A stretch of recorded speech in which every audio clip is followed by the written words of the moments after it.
अस्सलाम वालेकुम, welcome to Imarat.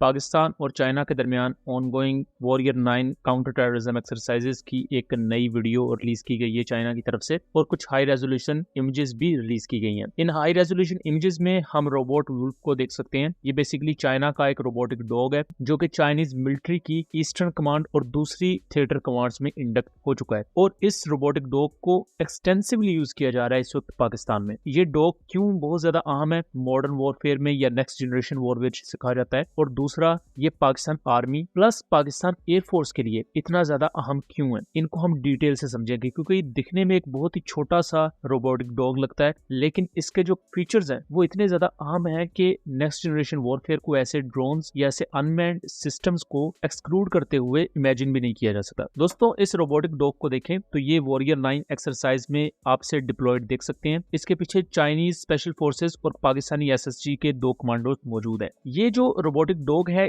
इसे बनाने वाली कंपनी का नाम है China south industries group corporation, और इसका टोटल वेट 70 kg है।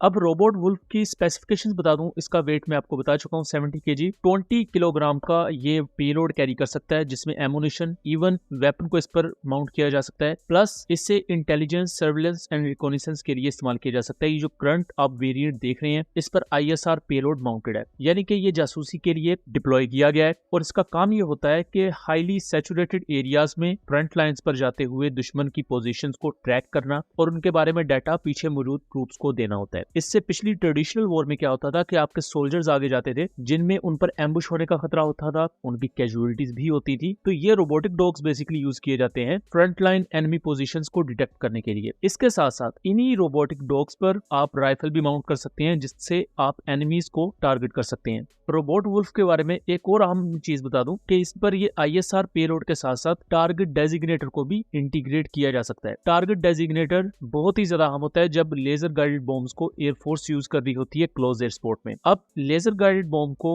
गाइड करने के 2 तरीके होते हैं। पहला तरीका ये होता है कि एक fighter aircraft laser guided bomb को ड्रॉप करता है, उसी फाइटर जेट पर या उसके विंगमैन पर या जो दूसरा एयरक्राफ्ट फॉर्मेशन में उड़ा होता है उस पर होती है लेजर डेजिग्नेटर पोर्ट लगी हुई, जिसे टारगेटिंग पोर्ट कहा जाता है। तो वो उस लेजर को टारगेट पर फिक्स करती है, और लेजर गाइडेड बॉम्ब जैसे कि पाकिस्तानी F-16 GBU सीरीज के बॉम्ब्स यूज करते हैं, JF-17 जेट-एंड-सीज पर अल्बत्तार सीरीज के पाकिस्तानी मेड बॉम्ब्स को इंटीग्रेट किया जाता है। तो इन बॉम्ब्स का सीकर उस लेजर को फॉलो करता हुआ अपने टारगेट को पिन पॉइंट एक्यूरेसी से डिस्ट्रॉय करता है। अब पहला तरीका तो ये है जो कि एक हद तक एक्सपेंसिव होता है कि आपको एक ही वक्त में 2 फाइटर जेट्स उड़ाने पड़ते हैं, और अगर आप एक फाइटर जेट भी उड़ाएं तो वो सिंगल सीट एयरक्राफ्ट है, तो पायलट पर वर्कलोड ज्यादा आ जाता है कि उसने बॉम्ब्स भी रिलीज करने हैं, प्लस उसने एयरक्राफ्ट से कंटिन्यूसली अपने टारगेट को इल्यूमिनेट भी करना है टारगेटिंग पोर्ट का इस्तेमाल करते हुए। दूसरा तरीका जो नॉर्मली यूज किया जाता है वो ये होता है कि fighter aircraft laser guided bombs को डिप्लॉय करता है, और ग्राउंड पर उस टारगेट के करीब स्पेशल फोर्सेस मौजूद होती हैं जिनके पास टारगेट डेजिग्नेटर होता है। तो वो अपने IR डेजिग्नेटर को यूज करते हुए लेजर से उस पर्टिकुलर हाइड आउट या टारगेट को इल्यूमिनेट करती हैं, और वो लेजर गाइडेड बॉम्ब उस पिन पॉइंट एरिया पर आके गिरता है और उसे डिस्ट्रॉय कर देता है। अब अगर स्पेशल फोर्सेस को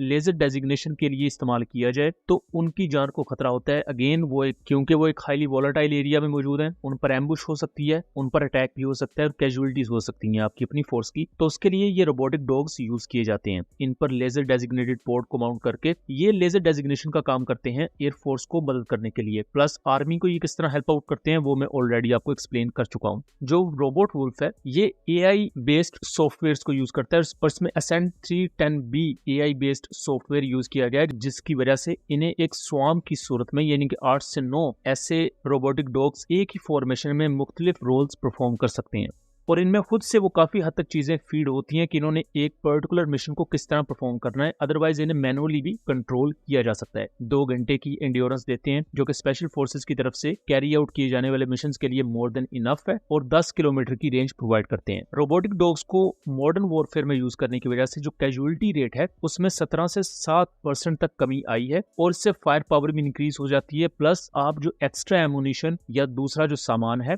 वो सोल्जर्स को कैरी करवाने के बजाय इन रोबोटिक रोबोटिक डॉग्स पर भी रख सकते हैं जो इसे कैरी कर लेंगे। सो यहाँ पाकिस्तान के साथ अगर चाइना इन एक्सरसाइजेज में इन्हें यूज कर रहा है तो बेसिकली पाकिस्तान आर्मी इन्हें इवेल्युएट कर रही है और फ्यूचर में ये रोबोट वुल्फ पाकिस्तान आर्मी की सर्विस में नजर आ सकते हैं, जहां SSG यूज करेगी। और SSG की आर्सेनल को इम्प्रूव करने की और अपग्रेड करने की इस वक्त बहुत ज्यादा जरूरत है, खास तौर पर जैसा कि हम एंटी टेरर ऑपरेशंस में एयर स्ट्राइक्स देखते हैं, तो वहां बजाय कि स्पेशल फोर्सेज से लेजर डेजिग्नेशन का काम करवाने की बजाय ऐसे रोबोटिक डॉग्स को भेजा जा सकता है जो एक ही वक्त में आपको इंटेलिजेंस गैदरिंग भी करके देंगे, प्लस वो पाकिस्तान एयरफोर्स को भी हेल्प आउट करेंगे एयर स्ट्राइक्स कंडक्ट करने में। और जहां तक इनकी इंटीग्रेशन की बात है, ये ऑलरेडी पाकिस्तान आर्मी के जितने भी सिस्टम्स हैं उनके साथ इंटीग्रेटेड वे में इस एक्सरसाइज में हिस्सा ले रहे हैं। और ऑब्वियसली अगर पाकिस्तान इन्हें लेता है तो पाकिस्तान के जितने भी सिस्टम्स होंगे, चाहे वो वेस्टर्न हो या पाकिस्तानी या चाइनीज ओरिजिन के, ये उनके साथ इंटीग्रेटेड होंगे।